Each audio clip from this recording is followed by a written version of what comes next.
Magandang araw po mga kaengkwentro. Ako po si Jomel, isa sa mga masugid niyong tagapakinig. Grabe po ang tuwa ko nung nalaman ko na napili niyo po ang aking kwento para sa susunod niyong video.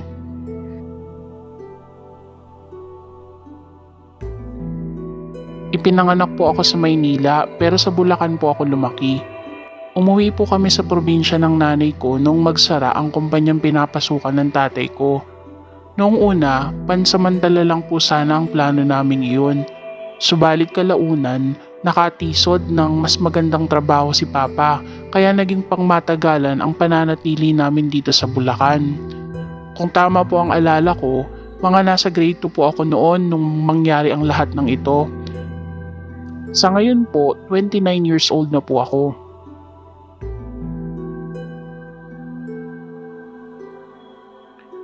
Sa una lang naman naging mahirap sa akin. Nasanay ako sa Maynila na maraming pasyalan at pwedeng puntahan. Sa Bulacan kasi, wala akong nakikita kundi mga puno at halaman. Buti na lang, nakilala ko si Grace. Bilis-bilisan mo naman ang pagpedal, Jomel! Mahuli na tayo sa klase, oh! Pag ako talaga na late, hindi na kita kakausapin. Sisirain mo yung record ko eh. Oo na, Gracia, ito na nga oh. Basta kumapit ka na lang ng maigi. Ayoko nang madagdagan ng peklat mo sa binti at tuhod. Baka hindi ka napansinin ng crush mong si Angelo. Aray ko naman! Huwag mo akong sabunutan, baka masimplang tayo. Kakalbuhin talaga kita pag hindi ka tumigil. Ang dami mong sinasabi, hala, pedal lang ng pedal, malapit na tayo sa school. Ito na, basta kumapit ka, Gracia. Paliliparin ko na tong bisikleta. Vroom, vroom! Kapitbahay namin si Grace. Ang tatay niya ang nagpasok kay Papa sa kumpanyang pinapasukan nila. Nung minsan kasi, nasira ang sasakyan na pahiram sa kanya ng kumpanya at walang sino man sa mga talyer sa amin ang makapag-identify kung ano ang sira. Dahil magaling na mekaniko ang tatay ko, agad niya itong naayos. Iyon na naging simula ng pagkakaibigan nila ni Mang Larry. Congratulations sa inyong dalawa! Sa wakas at nakagraduate na kayo ng high school. Ano bang kurso ang kukunin mo, Jomel? Engineering po, Tito Larry. Mechanical engineering po. Naku, ayos yan anak. Masayang wika ni Tito Larry. Etong best friend mo, nursing naman daw ang kukunin. Galingan nyo at nang maabot nyo ang mga pangarap nyo.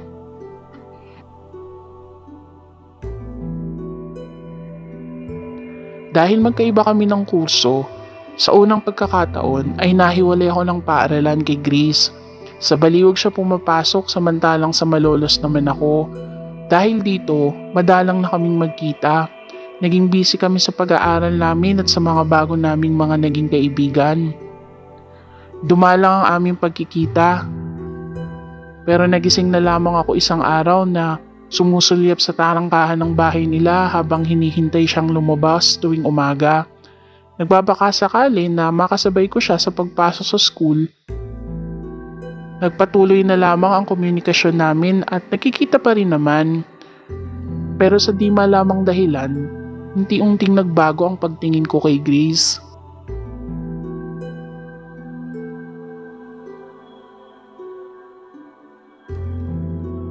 Ganun yata talaga yon mga kaengkwentro. Kapag nasanay ka sa presensya ng isang tao, hahanap-hanapin mo kapag biglang nawala iyon sa'yo. Ganun ang nangyari sa akin. Kapatid lang ang turing ko kay Grace noon pero ngayon, sa ibang paraan ko na siya nakikita. Naramdaman ko na lang na unti-unti na akong nahuhulog sa kanya, subalit hindi ko alam kung paano ko ito sasabihin sa kanya. Nung minsan, nagkita kami sa dibo ng isa naming kaklase nung high school kung saan pareho kaming naimbita.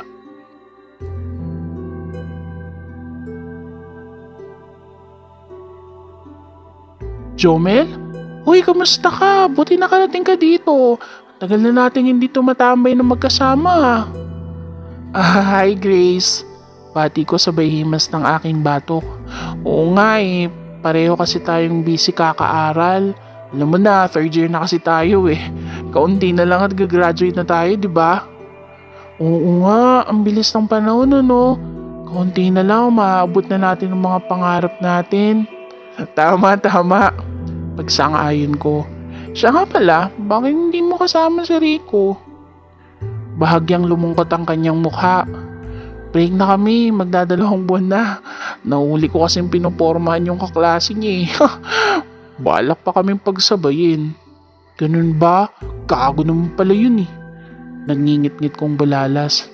Yaman na, ang mahalaga, hiwalay na kami. Grace! Grace! Nasaan ka? Bilis! May emergency sa inyo! Pinapatawag ka ng mami mo!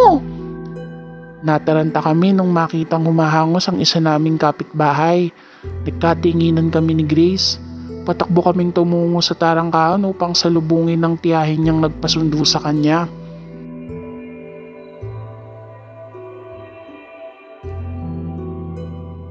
Tita! Tita, ano pong nangyari? Kinakabahan niyang tanong. Naiiyak naman si Aling Bebeng na sumagot. Ang daddy mo inatake sa puso. Nasa ospital siya ngayon. Tinakbo ng mami mo. Ho! Saan ang ospital?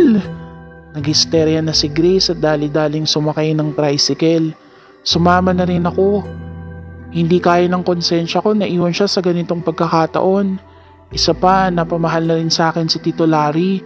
Para ko na rin siyang pangalawang tatay. Kaya't nag-aalala rin ako para sa kanya. Jomel, hindi ko kakayanin pag nawala si Daddy. Jomel! Shhh! Kung magsalita ng ganyan, makakaligtas si Tito Larry. Basta magtiwala ka lang. At tama nga ang naging haka ko. Nakaligtas si Tito Larry subalit naging paralisado ang kalahati ng kanyang katawan dahilan upang hindi na siya makapagtrabaho. Nagbigay naman ng tulong pinansyal ang kumpanyang pinapasukan nila ni Papa at maging sila Papa at mga kasamahan nila. Subalit lahat ng yun ay napunta lamang sa pampapagamot at pambayad sa ospital ni Tito Larry. Kaya't para makatulong, nagpa siya na lang munang huminto sa pag-aaral si Grace.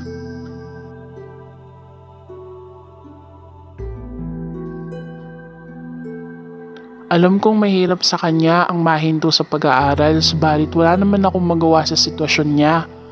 Ipinagpaliban ko rin muna ang pagtatapat ko sa kanya ng aking tunay na nararamdaman at piniling suportahan siya sa mga naging desisyon niya sa buhay. Gamit ang kaunting pera na natira mula sa tulong na kanilang mga natanggap mula sa kanilang pamilya at mga kaibigan, nagtayo na lang ng RTW business si Grace. At para makatulong din ako sa kanya, ako ang nagdadrive sa kanya papuntang Divisoria para mamili ng mga tela pag wala akong klase. Marunong kasi akong magmaneho. Sila Papa naman, ang iniambag ang pagpapahiram ng sasakyan namin sa kanila ng libre para makameno sila sa pang-upa ng sasakyan.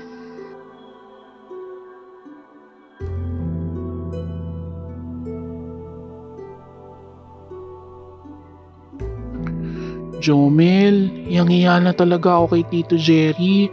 Palagi ko na lang kasing hinihiram ang sasakyan nyo. Ayaw nyo naman tumanggap ng bayad kahit pang gasolina man lang. Ano ka ba, Grace? Natatawa kong sabi sa kanya. Papagalitan ako ni Papa pag tinanggap ko yan. At isa pa, natatandaan mo nung mga bata tayo at bagong lipat kami sa Pulilan?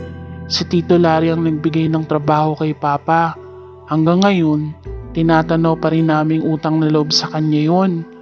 Kaya naman ngayon na kayo naman ang nagigipit, gagawin namin ang lahat para makatulong.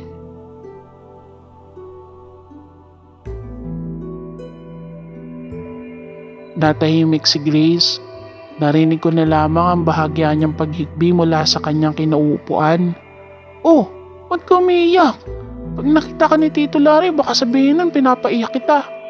Masaya lang kasi ako. Kasahanap kami ng tunay na kaibigan sa pamamagitan ng pamilya niyo. Ang swerte kasi namin.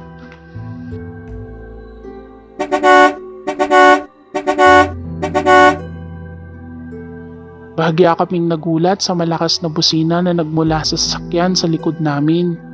Mag-aalas 11 na kasi ng gabi at madalang na ang mga sasakyang dumadaan pa uwi sa aming lugar. Ano yun? Nag-aalilang tanong ni Grace. Di ko alam, Grace. Mukhang nagmamadali yata. Teka at bibigyan ko ng daan. Kinabi ko ng kaunti ang sasakyan sa gilid upang bigyan ng daan para makalampas na ang sasakyan sa likod namin. Subalit hindi ito tuminag. Nanatili itong nakabuntot sa amin. Maya-maya pa, muli na naman itong bumisina.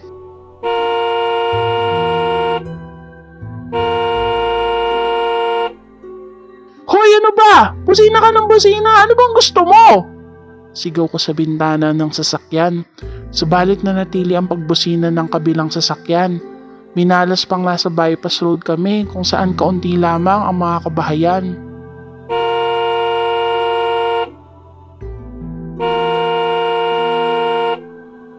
Hindi na ako nakatiis. Napilitan na akong tumabi sa kalye. Sa tabi ng isang kainan, padabog akong lumabas ng sasakyan upang habulin ng sigaw ang papaalis na kotse. Si Raulo! Huwag ka mag-drive kung mainipin ka! Gumawa ka ng sarili mong kalye! Gago! Jomel, tama na! Halika na't pumasok na tayo sa sasakyan! Hayaan mo na yun! Awat ni Grace. Nabanaog ko rin ang pagod at pag-aalala sa kanyang mukha kaya naman napilitan na akong kumalma at bumalik sa loob upang ipagpatuloy ang pagdadrive. Awa ng Diyos, nakarating na kami sa barangay namin ng matiwasay. Pagkatapos kong ihatid si Grace at ang pinamili naming tela sa bahay nila, kaagad na akong umalis at nagpahinga. Subalit hindi pa rin mawala sa isip ko ang insidente kanina. Paano kung na-aksidente kami ni Grace dahil sa gagong driver na yon? Paano kung nasaktan si Grace? Di ko talaga mapapatawad ang buong na yon pag nagkataon. Kinabukasan, nagtungo ako sa opisina nila Papa upang hatiran siya ng tanghalian. Wala kasi akong pasok sa eskwela dahil sa break namin. Pagpasok ko ng compound, kaagad kong napansin ang sasakyang papalabas ng warehouse. Ang driver nito ay kumaway pa kay Papa bago tuluyang umalis. Hindi kasi ako pwedeng magkamali. Iyon yung sasakyan na nakainkwentro namin kagabi ni Grace. Nagngingit-ngit akong lumapit kay Papa. Pa, kilala mo bang yung may-ari ng sasakyan na yun? Tanong ko habang iginigiya siya pa loob ng warehouse. Napatingin sa akin si Papa. Oh, si Engineer Valdez yun, kapatid ni Boss. Nagpunta yun dito para kuhanin yung piyesa ng sasakyan niyang in-order nung nakarang linggo. Dito niya kasi in-address eh. Grabe nga yung kinuwento niyang experience kagabi. Hanggang ngayon kinikilabutan pa rin ako pag naaalala ko. Napakunot ako sa narinig. Experience? Ano mang klaseng experience yun pa? Ganito kasi. Pasimula ni Papa.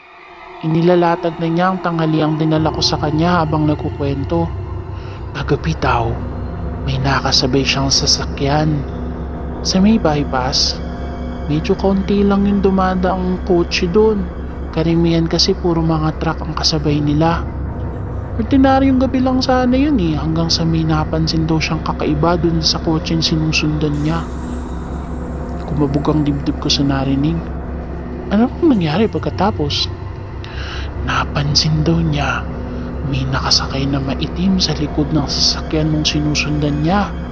Ang tagal daw niyang tinititigan kung ano yung maitim na nilalang na yun, hanggang sa unti-unti raw tong humarap sa kanya. Puno daw ng balahibo yung mukha. May mapupulang mga mata at matatalim na pangil.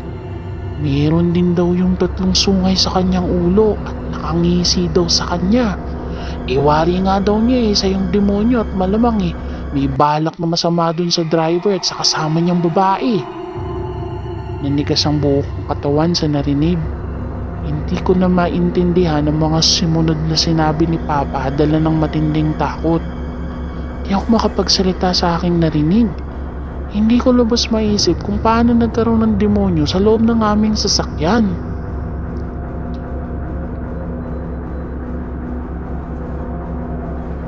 Doon ko na naalala, nung nabili pala namin yun ay hindi namin ito napabendisyonan. Sobrang busy kasi ni Papa, hindi niya naasikaso. Yan siguro ang dahilan kung bakit pinamahayan yun ng demonyo. Madalang pa namin gamitin yun dahil may libreng shuttle service sila papa. Ako naman, hindi ko pa pwedeng dalhin yun sa eskwelahan. Kaya nga laking tuwa ni papa na nagagamit ni Grace bilang service pag namimili siya ng tela. Hindi doon nai-stock yung makina.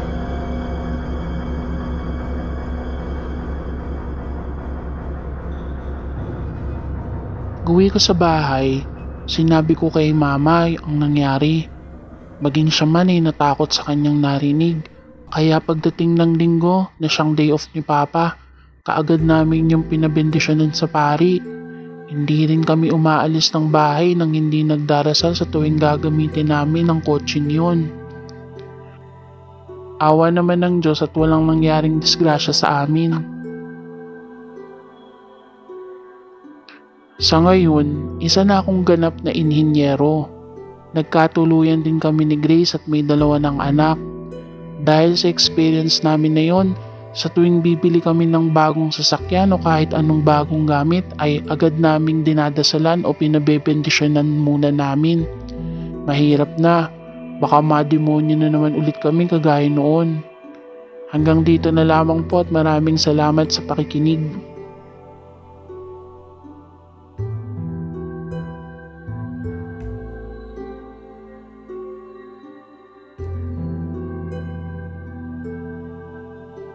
Kung nais ninyong magbahagi ng inyong hindi makakalimutang engkwentro tungkol sa mundo ng kababalaghan at katatakutan, mag-email lamang kayo sa encuentropcs@gmail.com.